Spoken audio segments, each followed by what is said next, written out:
यहाँ पे मौजूद छात्र के शरीर पे जितने निशान पड़े हुए हैं गवाही देंगे वो दहशतगर्द शब्द के अर्थ का।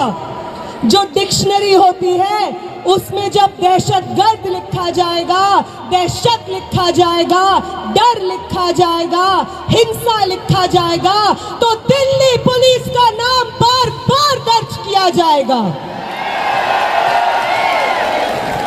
हम याद रखेंगे कि आपने वो संसद जिसको हमारे वोट से चुने हुए प्रतिनिधि आबाद करते हैं, वो संसद जिससे ज्यादा पब्लिक मॉन्यूमेंट शायद इस देश में कोई ना हो, जब हम उस संसद के पास जाने की कोशिश करते हैं अपनी मांगों को लेकर के, आपने हमारे सर खोल के रख दिए। याद रखेंगे हम याद रखेंगे दिल्ली पुलिस के उन लोगों को जिन्होंने फीमेल प्रोटेस्टर्स के ऊपर उनके प्राइवेट पार्ट्स में बेटन्स घुसाने की कोशिश की। याद रखेंगे हम आपकी हिंसा को। हम याद रखेंगे कि आपको मालूम था कि साथी हमाद 23 दिन से भूख हड़ताल पे बैठे थे। आपको मालूम था कि उनकी किडनी में ब्लड क्लॉट्स जम गए थे, फिर भी आपने अपने डंडों का इस्तेमाल करके उनका बदन खोल दिया। याद रखेंगे हम याद रखेंगे कि 23 दिन के बाद, भूख हड़ताल के बाद, जब मैं, आमीन और मनीष इधर इस टेंट में जंतर मंतर पे बैठे हुए थे क्योंकि हमारी चलने की हालत नहीं थी, तो आपकी एक बटालियन जो दिल्ली के अलग अलग कोनों से लोगों को जंतर मंतर भेज रही थी, वो बटालियन आंसू गैस सीधे हमारी टेंट की तरफ फायर करती है, लाठियां लेकर के हमारे टेंट की तरफ चार्ज करती है। और वो जो दीवार आप टूटी हुई देख रहे हैं, ये दीवार को जितनी बार जंतर मंतर पे लोग देखेंगे, याद रखें वो कि ये दीवार, ये destruction of public property Delhi police की करतूत है।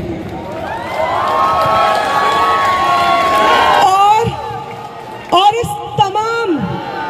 इस तमाम हिंसा के बाद जो हमारे पास बची कुची जान होगी, वादा करते हैं दिल्ली पुलिस आपसे, वादा करते हैं कमिश्नर ऑफ पुलिस, वादा करते हैं आपसे प्रधानमंत्री जी, वादा करते हैं होम मिनिस्टर, वादा करते हैं धर्मेंद्र प्रधान कि जो बची हुई जान आपने छोड़ी है हमारे अंदर, वो आपकी सबसे बड़ी गलती है। आपसे बहुत गलती हो गई है कि आपने विटनेसेस को छोड़ दिया जो गवाही देंगे आने वाली जनरेशन्स को आपकी हिंसा का। और जब भी आपकी हिंसा लिखी जाएगी, उसके बगल में दिल्ली में मौजूद 4 से 5 लाख छात्रों का अदम्य साहस लिखा जाएगा। ये भी याद रखेंगे हम।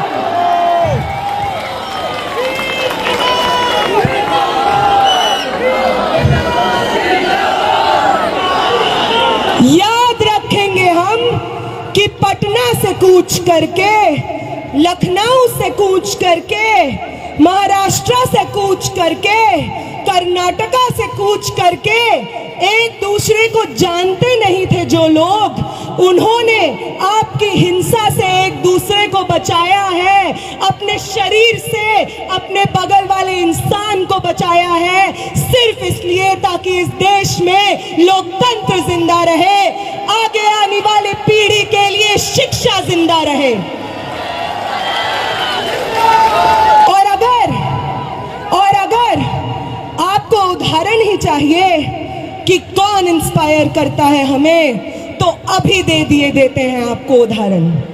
वो सावित्री माई, वो फातिमा शेख जिन्होंने पूरे समाज की तोहमतें झेली, पत्थर अपने बदन पे झेले, गोबर अपने बदन पे झेला, सिर्फ इसलिए क्योंकि वो चाहती थी कि इस देश की महिलाएं, इस देश के पिछड़ी जाति से आने वाले लोग शिक्षा हासिल कर सके। तो उनसे इंस्पिरेशन मिलती है हमें। हम उनसे ये सीखते हैं कि अपने पब्लिक कॉस्ट को पे करके हमें आगे आने वाली जनरेशन जनरेशंस का भविष्य इंश्योर कराना है, वो इंस्पायर करती हैं हमें। अंबेडकर इंस्पायर करते हैं हमें, वो हमें इंस्पायर करते हैं कि अपनी पूरी जिंदगी बिना रुके, बिना थके, समाज की तमाम तोहमतें, आइसोलेशन झेलते हुए किस तरीके से अपने आगे आने वाली पीढ़ी के लिए एक बेहतर समाज बनाया जाता है, अंबेडकर से प्रेरणा लेते हैं हम, भगत सिंह से प्रेरणा लेते हैं हम। वो 23 साल का स्टूडेंट, आप में से कितने लोग 23 साल के स्टूडेंट हैं? 21 साल के, 22 साल के? भगत सिंह बनते हैं 23 साल की उम्र में। उनका वो जज्बा जिसके आगे अंग्रेजी हुकूमत विवश हो जाती है, एक 23 साल के शरीर में था वो जज्बा। और 20 तारीख को इस दिल्ली की सड़कों पे न जाने आप जैसे कितने भगत सिंह थे, ये देख करके आंखें भर आती हैं इस देश की। वो इंस्पायर करते हैं हमें। ये सब लोग ना कभी पुलिस दमन से डरे, ना किसी की लाठी से डरे, ना स्टेट रिप्रेशन से डरे, बस अपनी पूरी जिंदगी, अपने शरीर का हर एक कतरा आगे आने वाली पीढ़ियों को न्योछावर कर दिया। इनसे इंस्पिरेशन लेते हैं हम। तुम लेते हो गोडसे से, इसलिए तुमसे नहीं हो पाता बिना हिंसा किए। तुम्हारी जो इंस्पिरेशंस हैं, नाक रगड़ते थे अंग्रेजी हुकूमत के सामने जब भगत सिंह और शहीद सुखदेव अपनी जानें दे रहे थे। तुम्हारे इंस्पिरेशंस नाक रगड़ रहे थे अंग्रेजी हुकूमत के सामने। आज भी तुम वही करते हो, इसलिए कल भी तुम्हारी हार हुई थी, आज भी तुम्हारी हार हुई थी, कल भी हम जीते थे। और आज भी इस देश को एक दूसरे का साथ देना वापस सिखाना है। इस देश में लोकतंत्र को, शिक्षा को, स्टूडेंट्स के भविष्य को वापस आबाद हमें करना है।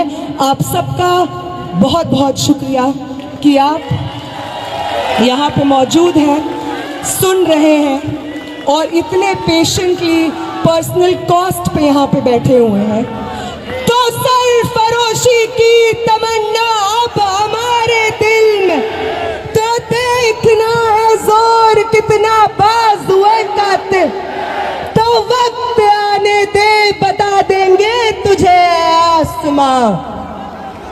हम अभी से क्या बताएं, क्या हमारे दिल में है। आप सबको क्रांतिकारी सलाम। आप सब लोग, हर वो व्यक्ति जो यहाँ पे प्रोटेस्ट में बैठा है, जिसमें सोनम वांगचुक सर खुद कहते हैं कि आपसे प्रेरणा मिलती है हमें। हमारी 23 दिन की भूख ऐसे ही नहीं थी, हमारी 23 दिन की भूख थी क्योंकि आप थे हमारे पीछे, जो बार बार हर रोज आकर उस टेंट पे मिलते थे और कहते थे कि शर्म आती है, भाजपा को वोट किया है हमने, आगे ये कभी गलती नहीं करेंगे। आप हमारे बच्चों के भविष्य के लिए लड़ रहे हैं, आपके साथ खड़े हैं हम। आपने करवाई है ये 23 दिन की भूख हड़ताल, और आपका ये कर्ज हिंदुस्तान कभी नहीं चुका पाएगा। आपका ये कर्ज मैं कभी नहीं चुका पाऊंगी, मेरे साथी आमीन कभी नहीं चुका पाएंगे, मेरे साथी मनीष कभी नहीं चुका पाएंगे, ये हिंदुस्तान की आवाम कभी नहीं चुका पाएगी। आप सबको बहुत बहुत क्रांतिकारी इस्तकबाल साथियों।